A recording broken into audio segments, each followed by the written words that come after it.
고린도전서 12장. 형제들이여, 이제 여러분은 영적 은사에 대해 알아야 합니다. 여러분은 이방인으로서 말 한마디도 못하는 우상들에게 끌려 다녔음에도 하나님께로 인도받았다는 사실을 알아야 합니다. 그러므로 하나님의 성령으로 말하는 사람은 절대로 예수님을 저주하지 않습니다. 또한 성령님을 통하지 않고는 예수님을 주님이시라고 말할 수 없다는 것을 여러분은 알아야 합니다. 은사는 다양하지만 성령님은 동일하십니다. 직분의 종류도 다양하지만 오직 주님은 동일하십니다. 여러 다양한 사역이 있지만 이 모든 사역에서 전적으로 일하시는 분은 동일하신 하나님이십니다. 각자 개인에게 특별한 유익함을 주시려고 성령님께서 각 사람에게 임재하시는 것이 아니고 여러분 각자가 전체를 위해 서로 다른 일을 할 수 있도록 성령님께서 각 사람에게 임재하시는 것입니다. 성령님을 통해 누군가에게 지혜의 말씀을 주시고 또 다른 사람에게는 그 동일하신 성령님을 통해 지식의 말씀을 주시며 동일하신 성령님을 통해 어떤 자에게는 믿음을, 어떤 자에게는 치유의 은사를 주십니다. 또한 어떤 자에게는 기적의 은사를 주시고 어떤 자에게는 대언을, 어떤 자에게는 영을 식별하는 은사를, 어떤 자에게는 여러 종류의 방언을, 어떤 자에게는 통변의 은사를 주십니다. 동일하신 성령님 한 분께서 이 모든 일을 하시며 성령님의 뜻에 따라 각자에게 개별적으로 나누어 주십니다. 왜냐하면 몸은 하나지만 지체는 많기 때문입니다. 한 몸에 많은 지체들이 달려 있음에도 이들이 한 몸을 이루고 있는 것처럼 그리스도 또한 그렇습니다. 우리는 한 성령님에 의해 세례를 받았으므로 우리 모두 한 몸에 들어와 있습니다. 즉 유대인이나 그리스인 누구든지 노예 혹은 자유인 신분에 상관하지 않고 우리는 한 몸에 들어와 있습니다. 우리 모두가 마셨으므로 동일하신 한 성령님 안으로 우리 모두가 들어왔습니다. 실제로 몸에는 하나의 지체만 있는 것이 아니고 많은 지체가 있습니다. 만약 발이 나는 손이 아니므로 몸에 속하지 않는다라고 말한다고 하여 발이 몸에 속한 것이 아닙니까? 귀가 나는 눈이 아니기 때문에 나는 몸에 속한 것이 아니다 라고 말한다고 하여 귀가 몸에 속한 것이 아닙니까? 만약 몸 전체가 눈이라면 어디를 통해 들을 수 있습니까? 만약 몸 전체가 듣기만 한다면 어떻게 냄새를 맡을 수 있겠습니까? 그러나 이제 하나님께서 그 몸에 각각의 지체들을 원하시는 대로 세우셨습니다. 만약 이 지체들이 모두 한 종류의 동일한 지체들이라면 몸은 어디에 있습니까? 정말로 많은 지체들이 있지만 그 몸은 하나입니다. 눈이 손에게 나는 내가 필요 없어라고 말할 수 없으며 머리가 발에게 나는 너를 필요로 하지 않아라고 말할 수 없습니다. 그렇습니다. 오히려 정반대로 연약해 보이는 몸의 지체들도 모두 필요한 존재들입니다.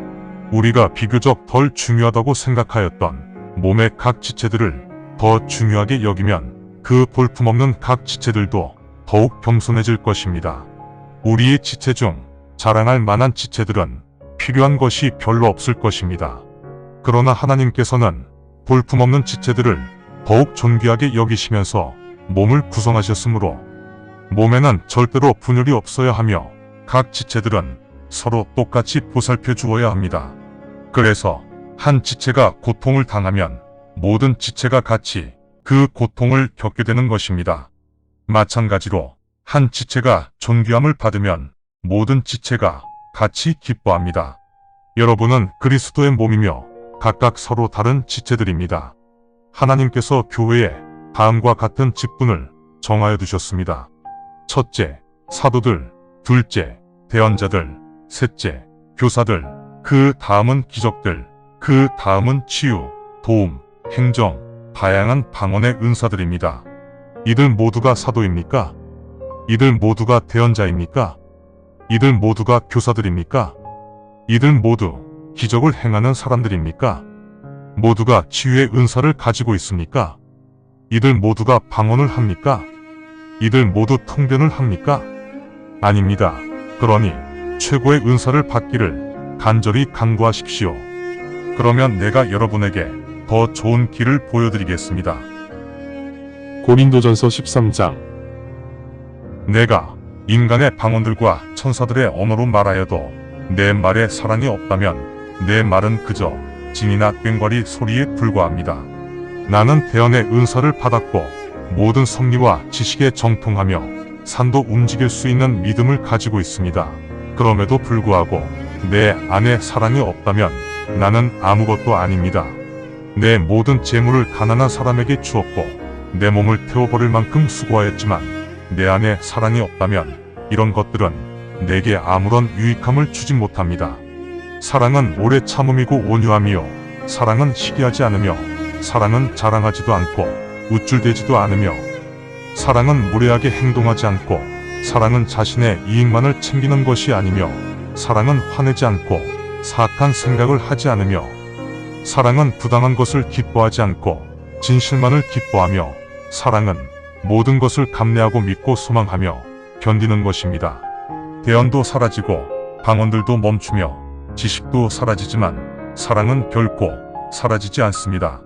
왜냐하면 우리는 지식이 일부만 알고 있으며 대언도 일부만 하고 있기 때문입니다. 완전하신 주님께서 오시면 그때 일부만 알고 있던 이 모든 것들이 사라질 것입니다. 내가 어린아이일 때에는 나는 어린아이처럼 말하고 이해하고 생각하였으나 내가 어른이 되자 이 어린아이처럼 하였던 행동들이 내게서 모두 사라졌습니다. 우리가 지금은 거울을 통해 보는 것처럼 희미하게 나를 보고 있지만 그 때가 되면 내 얼굴을 정면으로 확실히 보게 될 것입니다. 지금은 우리가 일부분만 알고 있으나 그 때가 되면 주님께서 나를 어떻게 보고 계셨는지 확실하게 알게 됩니다. 그러니 이제 믿음, 소망, 사랑에 순종하고 따르십시오. 그중 가장 존귀한 것은 사랑입니다. 고린도전서 14장. 사랑을 추구하고 영적 은사를 강구하되 특별히 대언의 은사를 강구하십시오. 왜냐하면 방언을 하는 것은 인간에게 하는 말이 아니고 하나님께 드리는 말씀입니다. 인간은 방언의 의미를 이해하지 못하나 오직 성령님께서 섭리를 말하시는 것이기 때문입니다. 오직 대언자만이 교화, 권면, 위로의 말을 인간에게 전합니다. 방언하는 자는 자신만을 교화시키지만 대언하는 자는 교회를 교화시킵니다. 여러분 모두가 방언으로 말하기를 바라지만 더 간절히 구해야 할 것은 대언입니다. 대언하는 자가 방언하는 자보다 더 존귀하기 때문입니다. 왜냐하면 해석이 되지 않는 방언으로는 교회를 교화시킬 수 없기 때문입니다. 형제들이여, 이제 내가 방언을 하고 있는 여러분에게 가서 방언이 아니라 계시, 지식, 대언 혹은 가르침의 은사로 선포하지 못한다면 내가 여러분에게 무슨 도움이 되겠습니까? 플룻인지 하프인지 어떻게 알겠습니까? 생명이 없는 이런 것들도 자신만의 독특한 소리를 내기 때문에 우리가 그것이 부는 소리인지 켜는 소리인지 알게 됩니다. 트럼펫이 확실하게 소리를 내지 못한다면 어떻게 전투를 준비하겠습니까? 마찬가지로 여러분이 쉽게 이해할 수 있는 언어로 말하지 않는다면 무슨 말을 하는지 어떻게 알겠습니까? 이는 허공에 대고 말하는 것이나 마찬가지입니다. 이 세상에는 수도 없이 많은 언어들이 있으며 모든 언어는 소중합니다. 따라서 내가 그 언어의 의미를 알지 못한다면 그 언어를 말하는 자에게는 내가 외국인이 되며 그 사람도 내게는 외국인입니다. 마찬가지로 여러분도 영적 은사를 갈망하고 있으니 그렇게 간구하여 얻은 훌륭한 은사를 교회를 세우는 데 사용하십시오. 따라서 방언하는 사람은 그 방언을 해석하는 은사 또한 간구하여 받아야 합니다. 방언으로 기도하는 것은 내 영이 기도하는 것이기 때문에 내게는 깨달음이 없습니다. 그렇다면 결론은 무엇입니까? 나는 성령님과 함께 기도할 것이며 어떤 기도를 하는지 그 의미를 이해하면서 기도할 것입니다. 또한 성령님과 함께 찬양할 것이며 그 찬양도 이해하면서 찬양할 것입니다. 그렇지 않고 여러분이 성령 방언으로 기도할 때 사람들이 그 기도의 내용을 알지 못한 채 그저 자리만 지키고 있다면 그들이 여러분의 감사 기도에 어떻게 아멘이라고 화답하겠습니까? 그들은 여러분이 무슨 말을 하는지도 알지 못하는 상태입니다. 여러분 자신은 감사기도를 잘 드렸다 하여도 다른 사람의 교화에는 영향을 미치지 못하였습니다. 여러분 모두가 아는 방언들보다 내가 더 다양한 방언을 할 수 있게 해주신 하나님께 감사드립니다.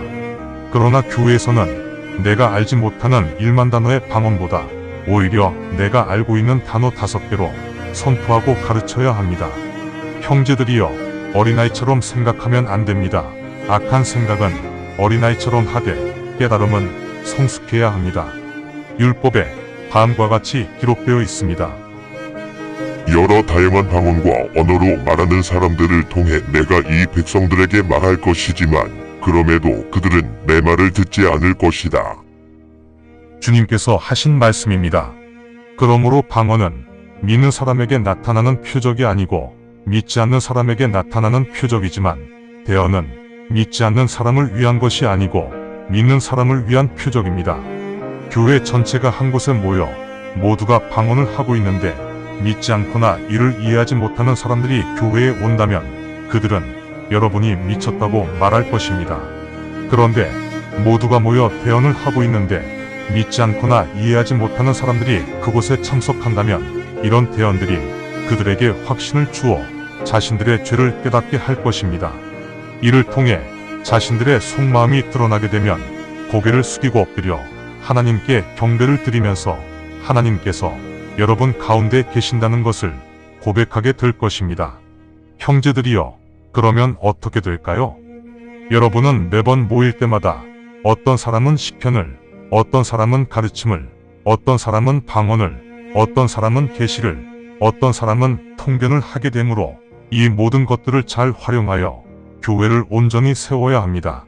누가 방언을 하려고 한다면 2명이나 최대 3명 정도가 교대로 방언을 하게 하고 한 사람은 통변을 해야 합니다. 통변하는 사람이 없다면 교회에서는 방언을 하지 말고 혼자 있을 때 하나님께 방언을 하십시오. 2 혹은 3명이 대언을 하게 하고 나머지 사람들은 이를 판단해야 합니다. 옆에 앉아있던 사람이 깨달음이 있어 대언하려고 하면 먼저 대언을 한 사람은 조용해야 합니다. 여러분 모두 한 사람씩 교대로 대언을 하면 이 대언을 통해 모두가 배울 수 있으며 또한 고무될 것입니다. 대언자의 영은 대언자에 따라 달라집니다.